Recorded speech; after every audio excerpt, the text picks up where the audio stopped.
Hello and welcome to JP Gaming Podcast episode number 2. So for those of you that listened to the first one, episode 1, you will know that it wasn't really a podcast as such, and it was more a brief rundown of my channel and where I want to go with the channel and what I want to do with the channel and the podcast.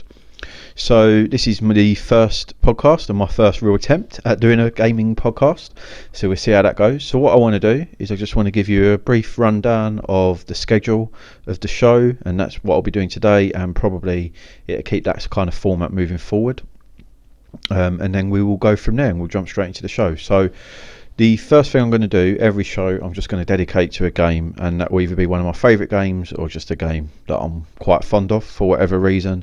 We'll just give a little rundown of the game, the developer, the publisher, when it was released, and sales figures if they're available. So today's episode is the Resident Evil 2 podcast. So obviously developed and published by Capcom, released on the PlayStation, Nintendo 64, GameCube and Dreamcast. It was released in January of 1998, and it was the best-selling Resident Evil game for a single platform, with 5.7 million copies sold on the PlayStation, which is pretty impressive. And then obviously that continued, and it went into Resident Evil 3, and the franchise has just grown from there. But Resident Evil 2 is widely regarded as many people's favourite Resident Evil. It's certainly mine. I know Resident Evil 4 is highly regarded as well. So that's the game for today. I also just want to say that we have got a email that you can contact us on, and there'll probably be, if I'd like you to send in any questions, if you have any questions, and I can answer them at the end of the podcast. So you can get that at contactjpgaming@gmail.com. That's contactjpgaming@gmail.com. So into a quick little bit of news.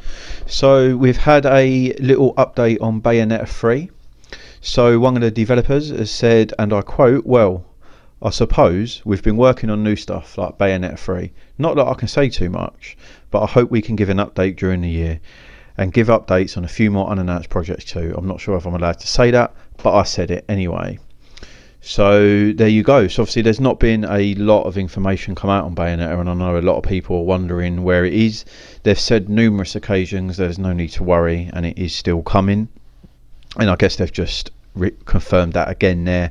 I'd like to say that I'd see it this year, but seeing as we've seen so little of it, I just don't think that's going to be the case. But then again, with Nintendo, they do, I know it's not a Nintendo published or developed game, but with Nintendo they do have a tendency to just go, oh, here's a trailer, and by the way, that's out next month. So who knows, maybe it will come this year, we'll see. But I was a big fan of Bayonetta 1 and 2, and I'm looking forward to playing Bayonetta 3.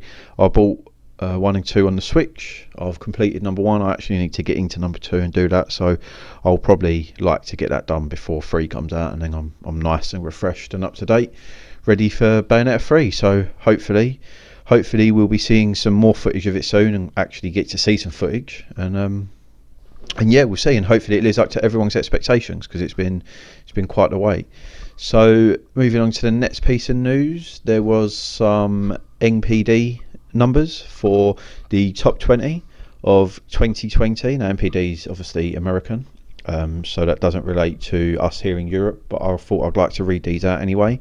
So the top 20 of 2020, number 1 was and 2 were both filled by Call of Duty. So Black Ops Cold War was number 1, and Modern Warfare was number 2, followed by Animal Crossing New Horizons, Madden NFL 21, Assassin's Creed Valhalla, The Last of Us Part 2, Ghost of Tsushima, Mario Kart 8 Deluxe, Super Mario 3D All-Stars, Final Fantasy 7 Remake, Marvel Avengers, Marvel Spider-Man Miles Morales, NBA 2K21, Smash Bros Ultimate, FIFA 21, Mortal Kombat 11, Dragon Ball Z, MLB The Show 20, Cyberpunk 2077, and Tony Hawk's Pro Skater 1 and 2.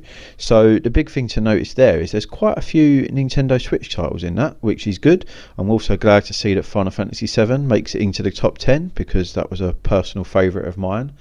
Yeah, I'm quite surprised to see Valhalla so high up and beat the likes of Last of Us, and even Ghost of Tsushima. That's quite surprising.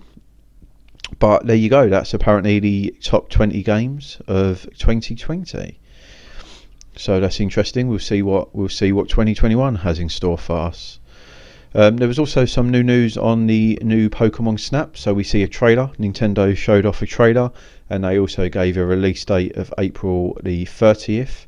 So once again, I know Pokemon Snap was a massive game for a lot of people. It's got a bit of a cult following on the N64. People are very excited to see a remake of this. Will I pick it up? I'm not so sure. I liked Pokemon Blue and I liked Pokemon Red back in the original generation of it, and I liked the cartoon back then when I was young. I've kind of not really kept up to date with Pokemon, so I don't know. If it's going cheap and I see it in a sale, then maybe I will. But as we know, Pokemon games and Nintendo games in generally don't seem to drop in price too much. So we'll see what the reviews show.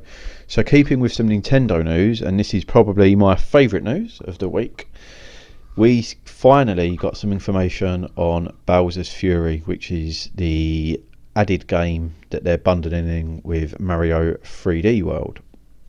So not much was known about it up until the trailer, and I've got to say the trailer looks absolutely amazing. I did a little reaction video on the YouTube, so you can check that out and see my thoughts in a little bit more detail. But it just looks insane. It looks a bit like Mario Odyssey 2, and it's quite unusual that Nintendo would do something like that, because obviously 3D World is more of a traditional Mario, if you like, and it's not a 3D open-worlded Mario, or I say open-worlded, but non-linear in the sense of like Super Mario 64 and Mario Odyssey were, where you had a bit more freedom and you weren't going from left to right. So it's just strange that they would do that, because it looks like a completely different style of game and a completely different mechanic to 3D World. There's a giant Bowser in it, which just looks crazy. It looks like unlike anything we've seen Bowser before. And then Mario turns into this huge Giga Cat, which is kind of similar to a Gigamax Pokemon in the latest Pokemon games, or even obviously Dragon Ball Z transformation, which a lot of people have been obviously mentioning and pointing out. The game just looks insane. It comes out on February the 12th, and I can't wait to get it and just jump into it. Apparently you can actually jump straight into Bowser's Fury from the start, and you don't need to complete or play through any part of Mario 3D World. I'm not sure how accurate that is, but that's what I read, and if that's the case, then that's really exciting. But I'm looking forward to playing 3D World as well. So to be honest, I'll probably play through them in order. I'll probably do 3D World first and then jump straight into Bowser's Fury. But I can't wait for that. I'll be picking that up on release day and putting plenty of hours into it, I'm sure. So that's kind of all of heavy Nintendo news there to start with. But I am a bit of a big Nintendo fan, so I guess it's only expected that will probably be the case. We'll probably be seeing some Nintendo news on this show every single week, because it's one of the platforms that I keep up to date with the most, and it's one of the platforms that I'm most interested in. So along with that, we had some exciting news from Lucas Games. So Lucasfilm have announced that there's been a rebranding, and all their games now will be under the Lucasfilm banner, which used to be LucasArts. So, and that's all previous games that have now been rebranded under that banner, and all games moving forward. And along with it, Bethesda, or Machine Games, that are under the Bethesda group, who are responsible for Wolfenstein, have announced that they are making a new Indiana Jones. Not much else is known on it. Certainly not much that I've seen anyway, but I can't find any other information on it other than they've announced they're working on Indiana Jones. So who knows? Obviously with Fallout 76, Bethesda do have a lot to live up to. They have a lot to make up for. They need to win some of the fans back over, because I know that game was a bit of a mess. I know it's been fixed by all accounts, and I know this isn't Bethesda as such, it's Machine Games. And Wolfenstein, they've generally done pretty well. I know people are a fan of those. Myself, I'm not a great fan of the Wolfenstein games. I like Doom, but I've never been a real big fan of Wolfenstein. So we'll see how that goes. We don't know nothing about it, so obviously we're going to have to wait for some more information to come out. And along with that, Ubisoft have announced that they are working on an open-worlded Star Wars game, and they've also said that there'll be potentially more beyond that project as well. So that's exciting because I am a big fan of Ubisoft. Actually, I quite like what they do. I think they can be hit or miss, but generally I am of their single player open world type games. Assassin's Creed, I'm playing Immortals at the minute, and that's very good. I love Immortals. That's probably one of my games of 2020. So it'd be interesting to see what they do with that.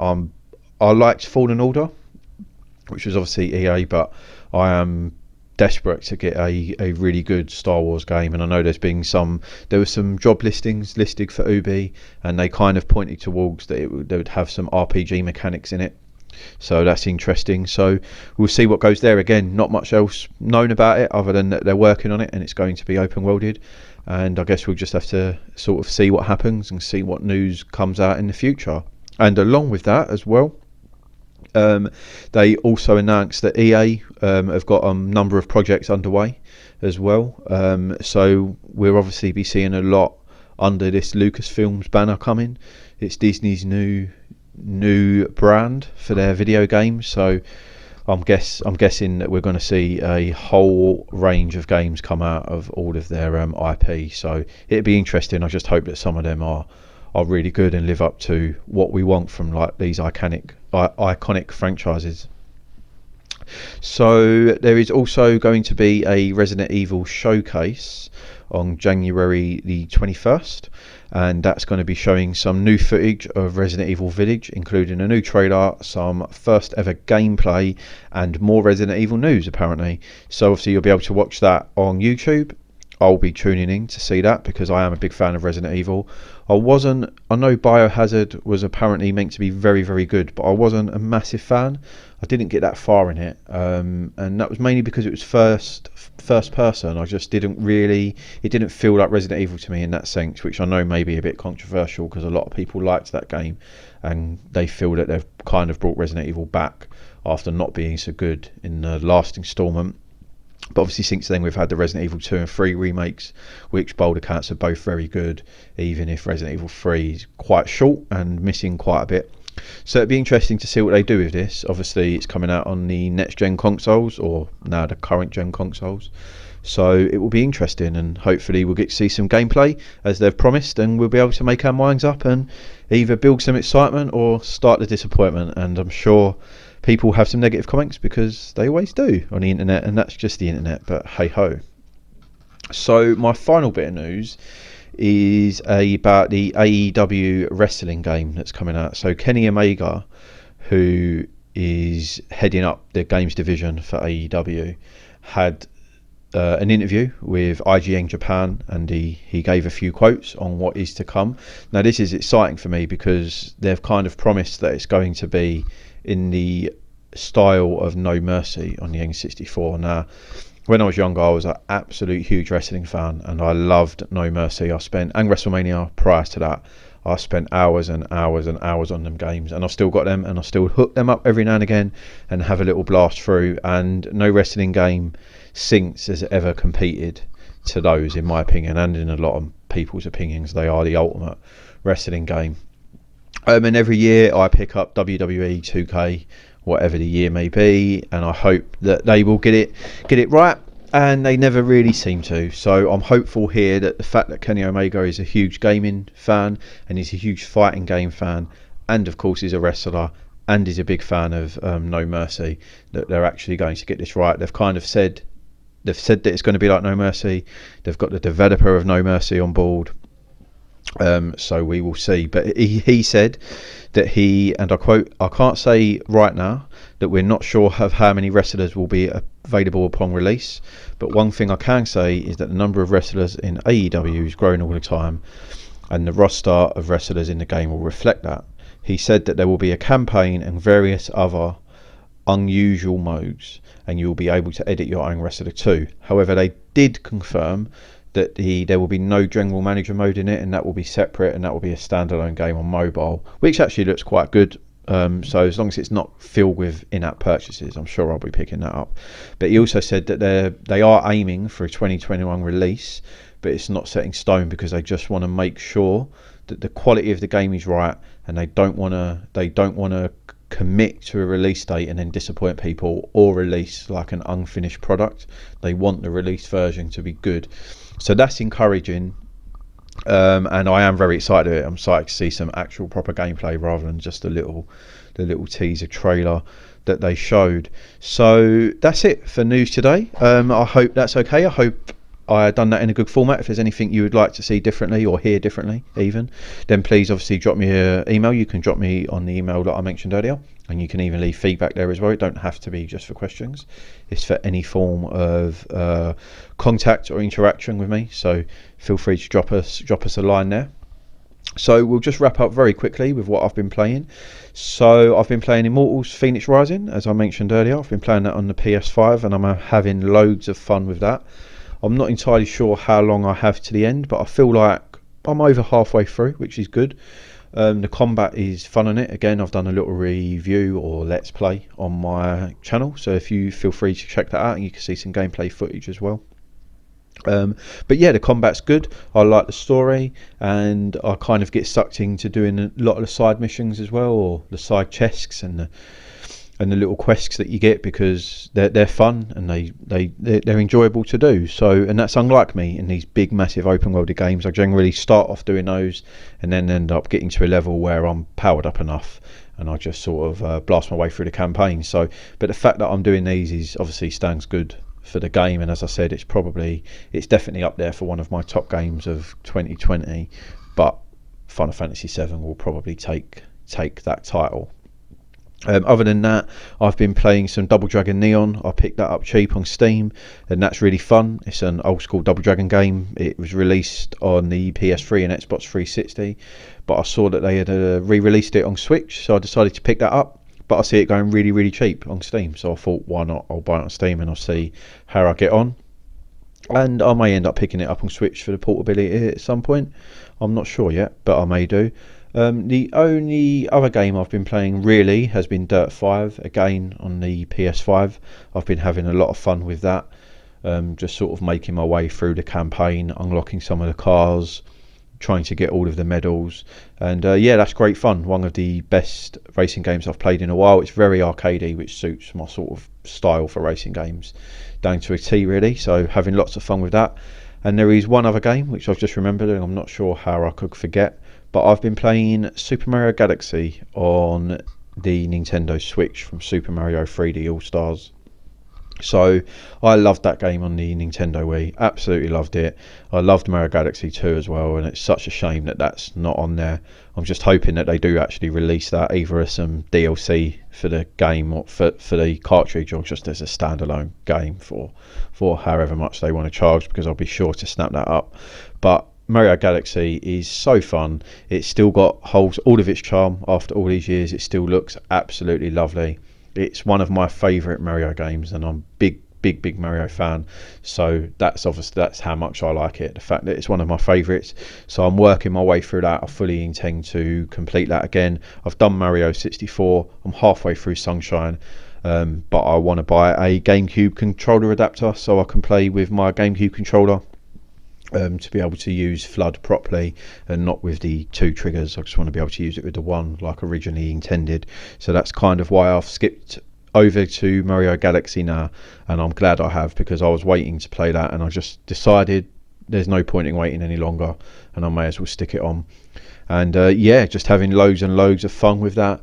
I'm about to start the Pathless as well, because I picked that up over Christmas, but I've just not had a chance to play it yet. So hopefully I'll get a chance to jump on that in the week, and on next week's podcast I should be able to talk a little bit about it. There may even be a little video go up as well.